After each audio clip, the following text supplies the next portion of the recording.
Hello everyone, welcome to my new inception of crafting and creating 5 minutes video in which I'm going to explain you very critical and complex topics of literature. And the first concept that we are going to take into consideration that would be irony. तो हमें irony graduation, post graduation, BA, MA हर तरीके के syllabus में पढ़ाई जाती है, पर actually क्या हमें आयरनी समझाई जाती है? तो मैं आपको सबसे पहले बताना चाहता हूँ कि अगर आपको बहुत बढ़िया कॉम्प्लेक्स क्रिटिकल डेफिनेशंस के लिए आए हो तो this video is not meant for you. I am going to explain it in a very plain and very lucid language.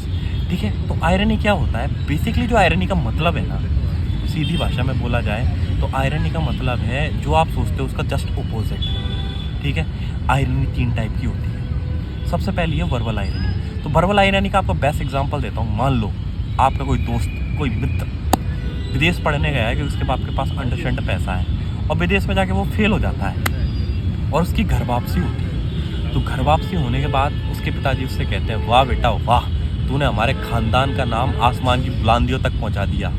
ये देख तेरे दादाजी जो कि कभी स्कूल ही नहीं गए, ये देख तेरे पिताजी 10वीं फेल और तू तो ग्रेजुएशन तक जाके आया. मतलब कितनी बड़ी बात है. हम सब इंडिया में फेल हुए और आपने तो महानुभाव वो काम करके दिखाया कि आप देश में नहीं विदेश तक में फेल होके आए हो. आपने हमारे परिवार को पूरे वर्ल्ड तक विकसित कर दिया, पॉपुलर कर दिया. तो ये होगी वर्बल आयरनी. फिर उसके बाद आती है सिचुएशनल आयरनी. सिचुएशनल आयरनी का मतलब है ऐसी आयरनी जो सिचुएशन को बिल्कुल ऑपोजिट डिपिक्ट करती है. फॉर इंस्टेंस, पुलिस थाने में चोरी हो गई. अब पुलिस थाना जो कि चोरों को पकड़ने वाली जगह है वहीं चोरी हो जाएगी तो कैसी बात चलेगी. या फिर फायर डिपार्टमेंट में आग लग गई.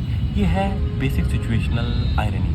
अब हम जिस कॉन्सेप्ट की तरफ मूव कर रहे हैं वो सबसे important and most complex and most critical thing in literature जो बार बार पूछा जाता है, that is dramatic irony. Dramatic irony के लिए बेसिक जो कॉन्सेप्ट है ना वो ये है कि ऑडियंस को हमेशा पता होता है कि चल क्या रहा है और कैरेक्टर उससे अनभिज्ञ होता है और कैरेक्टर को उसके बारे में कोई आइडिया नहीं होता. फॉर इंस्टेंस, अगर आपने कभी गलती से, वैसे तो आप टेक्स्ट पढ़ते नहीं होंगे मुझे पता है, I am sure, I know this chat GPT generation. अगर आपने कभी भी मूवी देखी हो रोमियो एंड जूलियट, उसके अंदर जो बेसिक कॉन्सेप्ट आता है कि लास्ट में जूलियट एक लव पोशन लेके बेहोश हो जाती है 24 घंटे के लिए और रोमियो उससे है ना after crossing all the hurdles उसे मिलने आता है और रोमियो को पता लगता है कि जूलियट बेहोश है, लेकिन उसको एक्चुअली लगता है she is gone, she has popped up her clocks, she has just died, but actually Juliet was alive and she was about to get up 10 से 15 मिनट के अंदर. फिर रोमियो देखता है, ओ माय गॉड, और फिर वो रोमियो भी है ना जहर पी लेता है और रोमियो भी मर जाता है. तो इस जो बेसिक कॉन्सेप्ट है कि दोनों को सिचुएशन के बारे में ऑडियंस को तो पता है पर रोमियो को तो नहीं पता.